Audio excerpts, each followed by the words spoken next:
Hello, this recording. I'm here to tell you about this news that I'm about to record. Behave, have fun, laugh, enjoy life, opinion, reply, listen and reply. Okay, I'll see if I can put other news on it or how I can do it, mixing it up a bit. Here we go. Love you. This is an ABC podcast. Just a quick content warning on this episode. It does contain some explicit material because we are covering a very weird corner of the internet today, just so you're mentally prepared. So, a lot of far-right Trump supporters were kicked off mainstream social media as part of a crackdown on misinformation in the past year. Now there's another website trying to lure them in, but it's not what it seems at first. I'm Stephen Smiley. And I'm Angela White-Pierre. And today on The Signal, we are taking a tour of the platform touting itself as the new free speech home for anyone who's no longer welcome on Twitter. So, who is really running it? And could it actually succeed?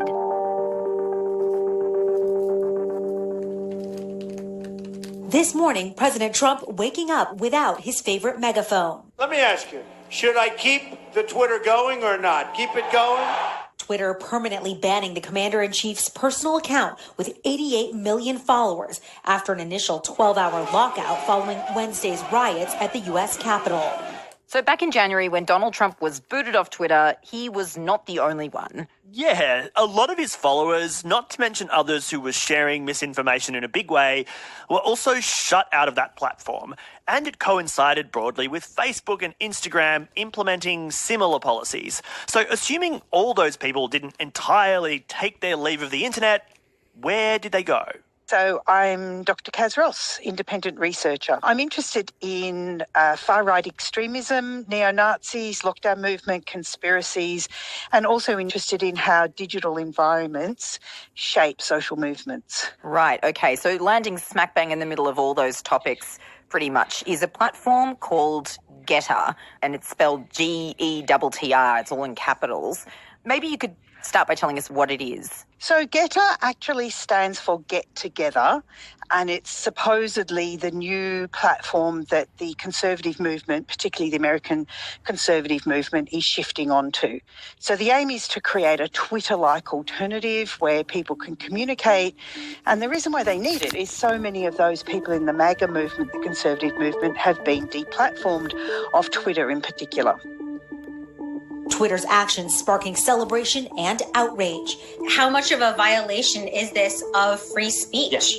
Well, as you know, the First Amendment doesn't apply to private companies. This is like a storefront saying, hey, I don't really want somebody saying that thing in my business. How popular has it been so far? It launched in June, right? Yeah, so this is a really interesting question. If you believe Gettr, incredibly popular. People were flocking there, 1 million people in the first weekend. If you look around the traps, not many people on it, not really working very well, although they have managed to score a few of the high-profile Trump supporters. In America, they don't have Trump himself. So who is on the app so far? Mostly seems to be Chinese language social media users. That's interesting, and we will come back to that. In terms of the big names from Trump world, are there any names there now that we would recognise? Yeah, probably Marjorie Taylor Greene would be one that people would recognise. This is someone who was a QAnon supporter, a Republican. She ended up basically standing unopposed. She got elected.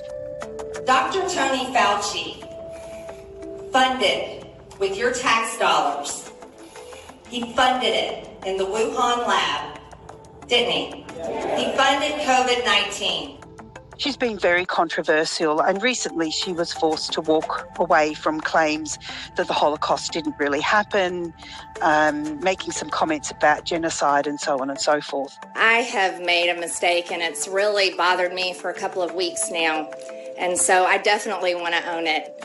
This afternoon, I visited the Holocaust Museum. The Holocaust there's nothing comparable to it. It happened, and over 6 million Jewish people were murdered. So she's a very controversial, high-profile Trump supporter who's moved on to GETTR. I suppose there are some hints already as to what kind of things are going to get aired on a platform like this, but what are the observable topics of conversation? What kind of things are being said? Basically, take a list of everything that's getting smashed currently on Twitter and Facebook, and that's what you're going to find on GETTR. So it's voter fraud in America, the stolen election, China made a biovirus, Wuhan lab, any of these kinds of Trump-supporting claims that are being made. So you'll find stuff about hydroxychloroquine, ivermectin, all these kinds of things that are generally being removed from the mainstream social media platforms. So the idea is to basically keep that kind of Trump energy going that was on Twitter until Trump got deplatformed in January. Right, so GETTR is filling a genuine need for those Trump supporters and the far right more broadly. These are all things they genuinely can't discuss on mainstream social media, and for good reason, because most of what Kaz just mentioned, everything from COVID treatments to claims of voter fraud in the US presidential election, are in many cases dangerous misinformation. Yeah, totally. Let's be clear about that. But on GETTR, all these theories are getting a full airing again. The problem for that movement is that truly free speech can come at a pretty high price. So I think you're probably alluding to the fact that it was riddled with furry porn and other pretty controversial material that for a lot of the average Trump supporter was quite the shock. So basically this is what happens when you start a free speech platform and say, we're not going to have any moderation. Suddenly you're really flooded with a whole heap of pretty scary stuff. And so that caused a few of the people who were joining on, you know, they're hardcore patriots, they want to support Trump. They got on there and there's some pretty freaky stuff, Sonic the Hedgehog doing some pretty rude things. And so they were pretty shocked by that. They also reserved a lot of accounts for a few big name people, and those big name people going, what are you talking about? This isn't me. This isn't my account. Of course, people want to troll the news system, so they've set up all sorts of fake accounts. It's been a bit of a free-for-all. I imagine a few people have been having quite a lot of fun on there, to be honest. Yeah, the big poop balls meme jumped out at me. I mean, I had to look it up, but that's like... It's just like general people being gross and weird, but they happen to be conservative, but not everyone is as gross and weird as some of the alt-right young guys, I guess. Yeah, and we've seen this before. So the previous attempt was something called Parler, and the idea was that everybody would shift onto Parler. It would be really great. Once Trump got deplatformed and a whole lot of his high-profile supporters got deplatformed, a lot of QAnon people got deplatformed, they all went off to Parler. And then Parler was just terrible. It got hacked, all the data was leaked, it got closed down, it was terrible. So they all moved on to Telegram. And then once they got onto Telegram, they found themselves trolled by poo porn.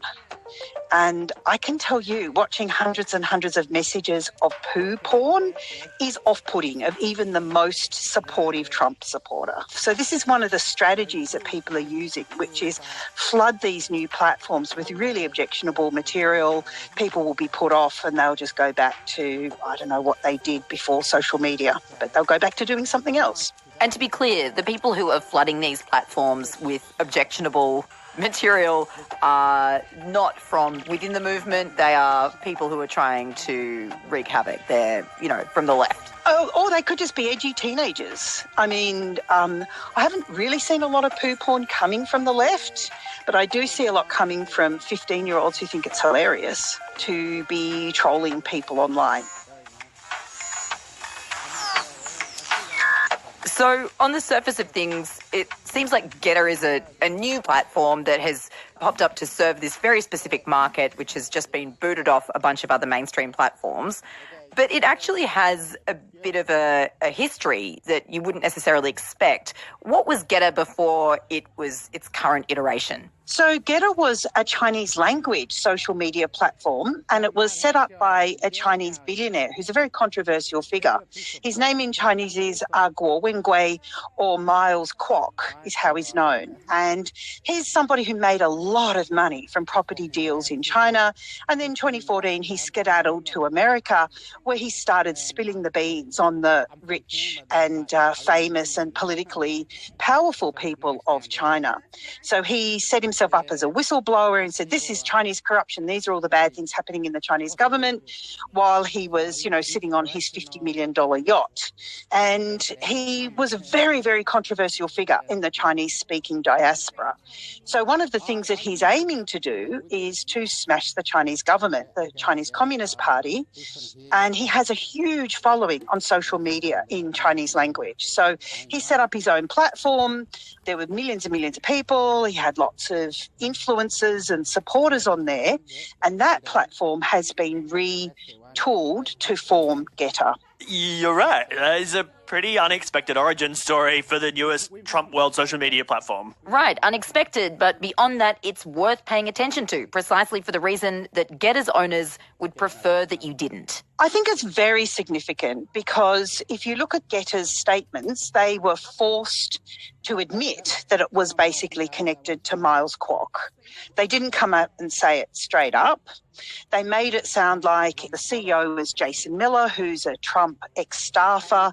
So it sounded, something good and wholesome and American, rather than, what's this sort of secret Chinese billionaire retooled platform, What's going on? So they did cover it up, and that gives an indication that they actually don't want people to pay attention to that aspect of it. Why might that be? It's because the platform itself isn't really a free speech platform. It's aimed at, Miles Kwok set it up, aimed at building a movement against the Chinese government. So that's his main aim, and through his connections, he's retooled it to appeal to the Trump constituency. He was a big supporter of Trump in the election, put a lot of money into supporting Trump, and to doing a lot of things on social media, which were very socially divisive, controversial, some of it made up, all to support Trump to get re-elected. Yeah, let's talk a little bit more about that. So what's the nature of some of the misinformation that Miles Kwok has been linked to on the American side? The Hunter Biden sex and drug computer scandal. So the idea that Hunter Biden, who's the son of Joe Biden, had put in his computer to get repaired, and it was full of sex and drugs and rock and roll. They say they had the computer, they were shopping the story around to try to promote it. They pushed it as hard as they could. That's one. Another one is they brought out a scientist from Hong Kong to say that she had proof that the SARS-CoV-2 virus, coronavirus, was made in a Chinese lab as a bioweapon. So they're very, very active in pushing anything that would harm the Chinese government. And of course, in their view, anything that can promote Trump, who they see as standing up to China, is a good thing.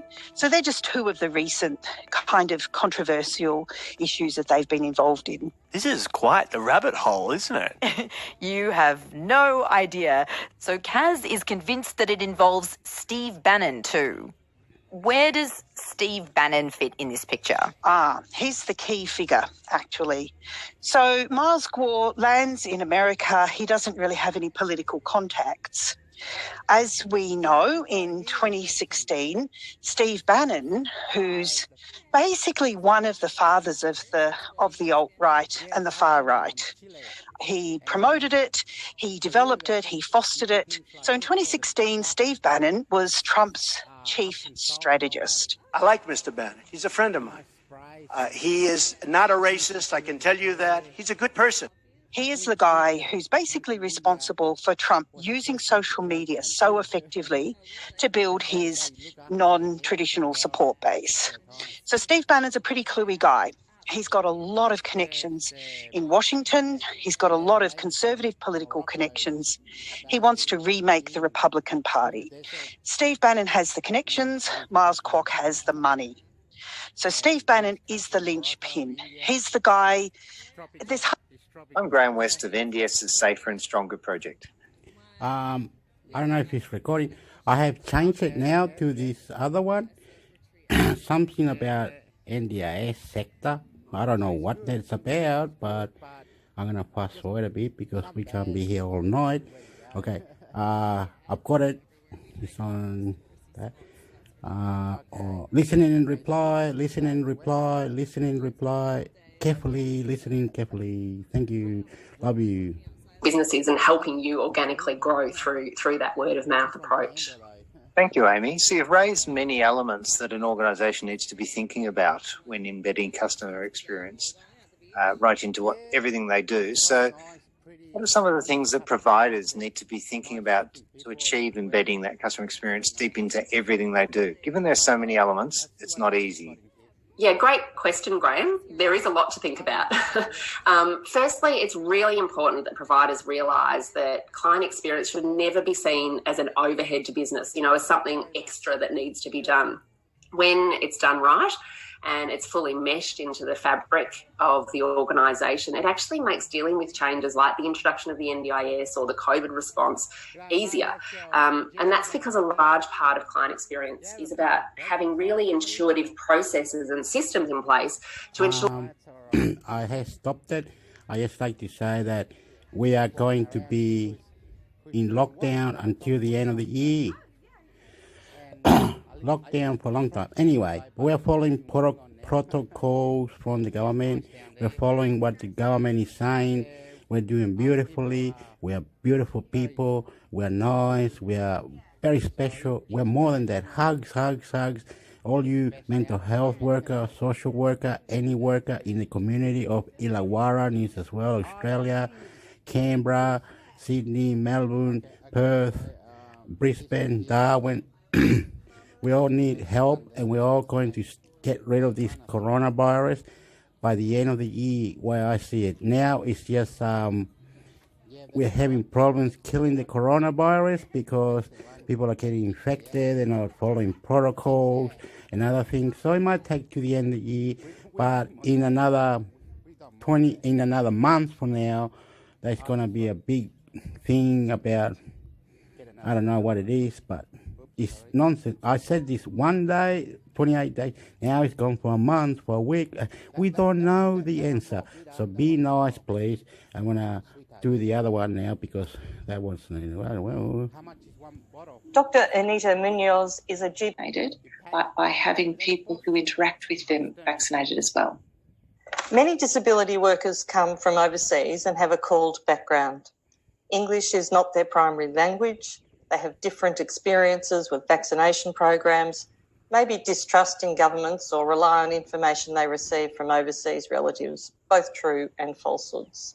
What are you seeing in your practice, or what have you heard in relation to vaccine hesitancy in our called communities? So this is a great question, and one that I can speak to personally. I have family members from this group, and I certainly can attest to the fact there's a lot of information that is out there, some of it which is totally accurate and some definitely not. And so I think that there are a few things that are an issue here. First of all, a lot of the information that we have available that talks to the truths of the situation can be difficult to access if English isn't your first language, and particularly if reading in English isn't that easy. So because of that, dispelling some of the myths can be more difficult because the information is just not that easily accessible. The other thing too is that for certain communities, there's not a great trust in government, in the scientific method and those processes for a whole heap of reasons. And because of that, I think it's even more important that we explain in simple terms how the vaccines were developed and why they work and how they work, so that people can understand the science behind the recommendations that we have. I think nothing better than getting advice from people that you respect and from your peers. So it's often community leaders in cold communities that can speak to people from their community, give them the information that they need, particularly if that can be done in their own language. So, Anita, where do you recommend people go if they have questions about the vaccines? Are there resources in other language that disability workers can access to help them understand more about the vaccination program? Yeah, absolutely. I think it's a really good starting point to look on government websites to download information that is available in a whole heap of languages. I think this information makes best if you can read it in a language that you're very familiar with. And that's a great starting point. I think it's great to get an overall view of what these vaccines are doing in terms of managing our pandemic.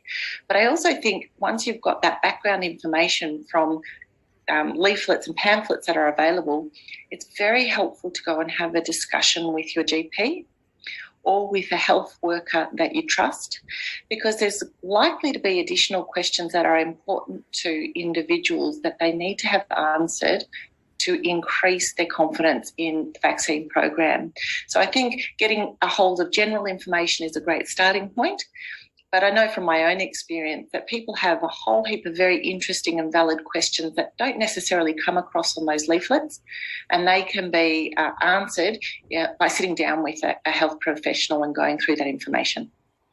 The majority of workers in disability are women, and we have heard that some women are hearing stories from families overseas that the vaccination can cause infertility. Are the vaccines safe for women who are pregnant, planning on pregnancy or breastfeeding?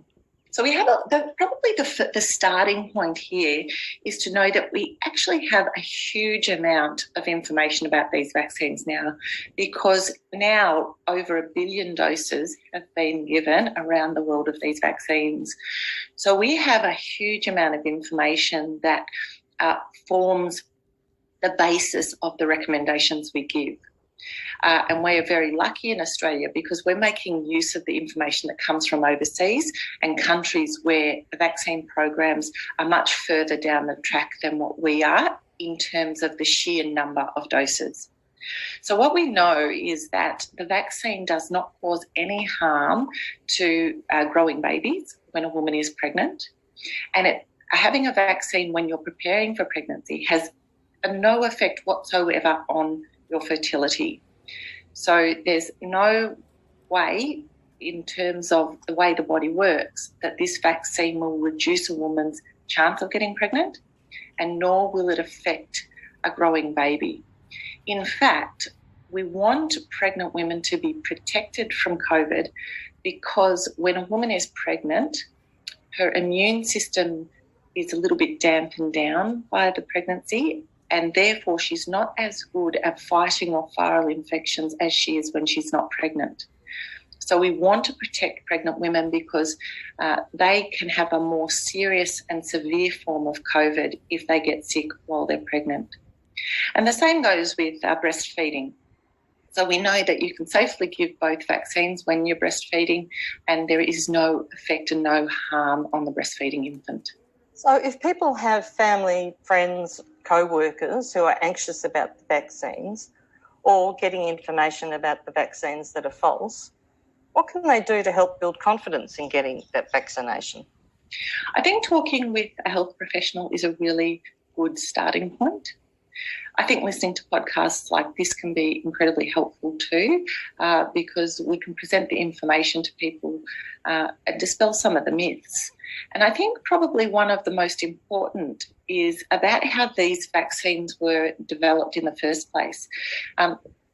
Understandably, people think it's a bit unusual that a vaccine could have come onto the market so quickly when we know that that process usually takes years. And it's important for people listening to understand, I think, that the reason these vaccines came onto the market so quickly is that the entire world was participating effectively in one huge randomised trial, which has never happened in the history of medicine before. So there were hundreds of thousands of people who had the vaccine and could be followed, and hundreds of thousands of people who hadn't had the vaccine and could be followed. And because the pandemic was infecting so many people, they were able to observe the difference between vaccinated and unvaccinated people and the amount of protection that the vaccine gave. And that was able to happen very rapidly over months, whereas normally it takes years because they need to wait for a minimum number of people to be infected to draw their conclusions. So it was really the scale of the pandemic itself that meant that the scientists could gather enough information to draw conclusions about how well these vaccines work.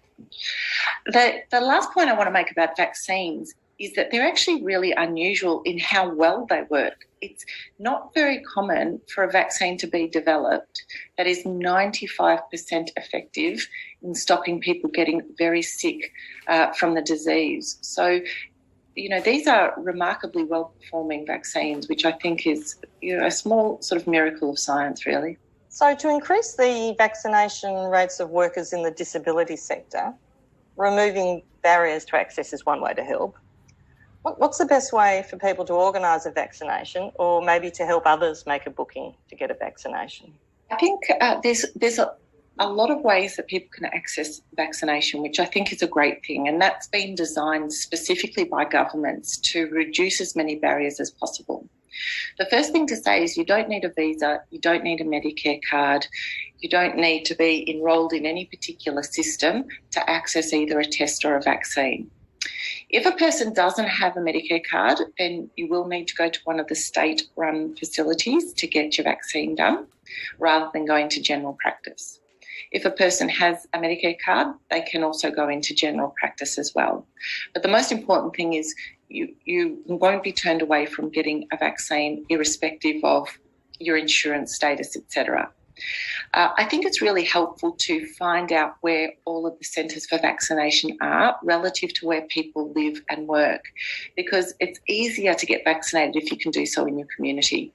And that's why I know, for example, in Victoria, there is a map of vaccine centres that are really well dispersed across the entire state. So my advice would be for people to look on their government website for where those centres are and try and seek out a vaccine somewhere close to home or within the community. Thanks, Anita, for your time today. You've certainly cleared up some myths about the vaccination program and also laid it out really clearly for me, I know, about the importance of getting a vaccination. Is there anything else that you'd like to say specifically to the disability workers about the COVID-19 vaccination? I think I'd like to say thank you to the disability workers simply for being disability workers. I think that people who are disabled in our country are very lucky that we have people that are dedicating their lives to their care. And I think one of the things it's important to remember as healthcare workers is the way that we care for our patients is what we do on a day-to-day basis. We also care for them by protecting them from, effects on their health, such as infection like this. We're very used to doing that with the flu. And I'm very grateful that disability workers are getting the right information they need so that they can make decisions about vaccination, because we need to protect our vulnerable populations from COVID just like we do from flu and from pneumonia and all of those other really catastrophic infections. Well, thanks, Anita. That's been terrific. Yeah. Thank you for listening. If you'd like to learn more about COVID-19 vaccines or find out how to make a booking for a vaccination, head to the vaccines FAQs on the NDS website, nds.org.au. Oh, it stopped. Is it? Okay. What was I meant to say? If you want to see your doctor, you need to see your doctor or see your doctor. Make an appointment. Ring him up or something, or go there, make an appointment, then go see your doctor, right?